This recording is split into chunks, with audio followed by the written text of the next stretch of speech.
All of us are dead के episode 4 में हमने देखा कैसे स्टूडेंट सर्वाइव कर रहे होते हैं और शहर का क्या हाल हो चुका होता है। आगे की एक्सप्लेनेशन सुनने से पहले हमारे चैनल को सब्सक्राइब करें। तो चलें स्टार्ट करते हैं। एपिसोड की शुरुआत में हम देखते हैं कि एथलीट्स कैसे ज़ॉम्बीज़ को मार रहे होते हैं। दूसरी तरफ स्टूडेंट्स मदद का इंतज़ार कर रहे होते हैं और उनको अंदाज़ा होता है कि उनकी मदद के लिए कोई नहीं आने वाला। जो करना है वो हमें खुद ही करना होगा। अब वो पॉलिटिशियन और ओंजो के फादर हेलीकॉप्टर पर बाकी लोगों के साथ वहाँ से निकल जाते हैं।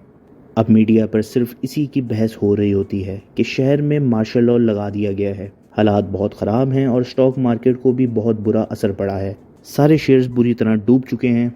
कुछ लोग प्रोटेस्ट करते हैं और कोरिया के इस शहर के किसी बंदे को अपने शहर में आने की इजाज़त नहीं देते, क्योंकि उनको ऐसा लगता है कि ये वायरस छू कर फैलता है।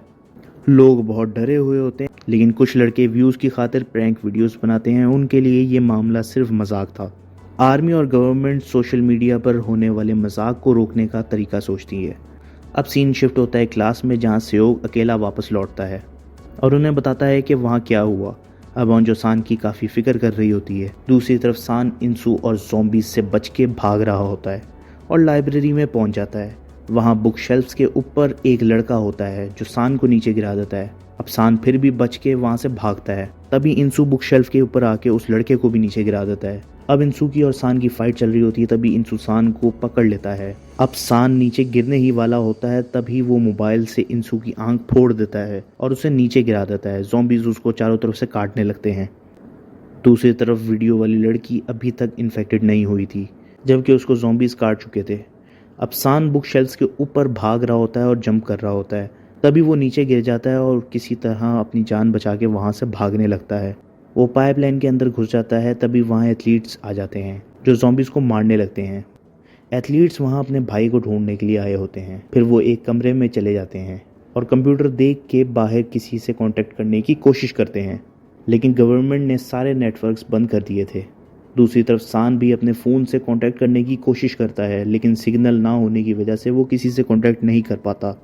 सान अंदर फंस चुका था। सीन क्लास में शिफ्ट होता है और सेओग ओंजो को तसल्ली देता है और कहता है कि मुझे सान को अकेला छोड़ के नहीं आना चाहिए था। अब ओंजो को ड्रोन का ख्याल आता है। वो कहती है कि ड्रोन से हम सान को ढूंढ सकते हैं।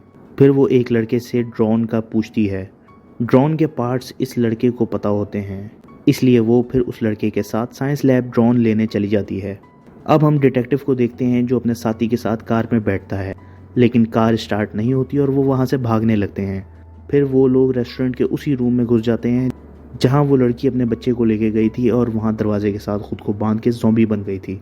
वो लोग उस बच्चे को संभालते हैं और दूध फ्रिज में ढूंढने लगते हैं। अब हमें साइंस लैब में वही वाइट एक्सपेरिमेंट वाला चूहा दिखाया जाता है जिसकी वजह से ये सब हुआ। वो ओंजो के पैर पर चढ़ने की कोशिश कर रहा होता है। सेओग और क्लास प्रेसिडेंट साथ खड़े होते हैं और बातें कर रहे होते हैं। उनकी बातों से अंदाज़ा हो रहा होता है कि वो दोनों एक दूसरे को लाइक करते हैं। अब सान को दिखाया जाता है जो अभी तक वहाँ फंसा होता है और बाहर निकलने की कोशिश कर रहा होता है, तभी उसके ज़हन में कुछ पुरानी यादें आ जाती हैं। वो जज्बाती हो के गुस्से में बाहर निकलता है और ज़ॉम्बीज़ से बच के भागने लगता है। वो लोग ड्रोन स्टार्ट करके पेपर पर हेल्प लिख के चिपका देते हैं और उसे उड़ाने लगते हैं। अब वो लोग देखते हैं कि कोई भी नहीं बचा, सब ज़ॉम्बीज़ बन चुके हैं। अब एथलीट्स डिसाइड करते हैं कि वो आर्चरी रूम में जाएंगे, क्योंकि वहाँ इमरजेंसी कॉल है और उसे नेटवर्क की ज़रूरत नहीं। वो सीधा मिलिट्री से कनेक्ट हो जाता है।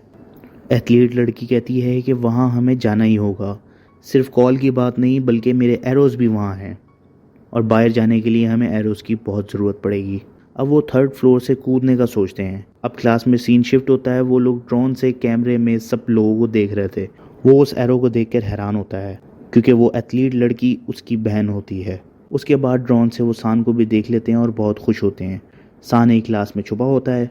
वो ड्रोन स्कूल के बाहर लेके जाने लगते हैं, तभी वहाँ एक लड़की रोने लगती है। वो कहती है कि ये मेरे डैड की कार है।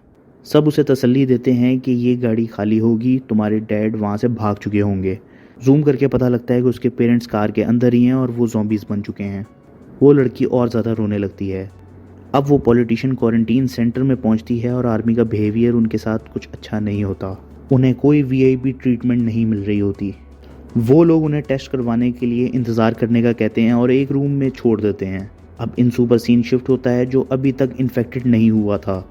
वो हैरान होता है कि इतने ज़ॉम्बीज़ के काटने के बाद भी वो ठीक है और उसका दिमाग काम कर रहा है। फिर मिस्टर ली का क्लिप आता है जिसमें वो कहते हैं कि ये वायरस कमज़ोर को ताकतवर बनाने के लिए बनाया था, लेकिन जो पहले से ही ताकतवर है उसकी बॉडी में ये वायरस अपनी मर्ज़ी नहीं कर सकता, बल्कि उसका दिमाग इस वायरस को कंट्रोल करेगा और वो पहले से भी ज़्यादा ताकतवर और बुरा हो जाएगा। अब इंसू अपने कपड़े चेंज करके वहाँ से निकलता है और सान को ढूंढने लगता है क्योंकि वो सान से बदला लेना चाहता है। यह एपिसोड यहीं ख़त्म हो जाता है। अगर वीडियो पसंद आए तो इसे लाइक करें और चैनल को सब्सक्राइब करें।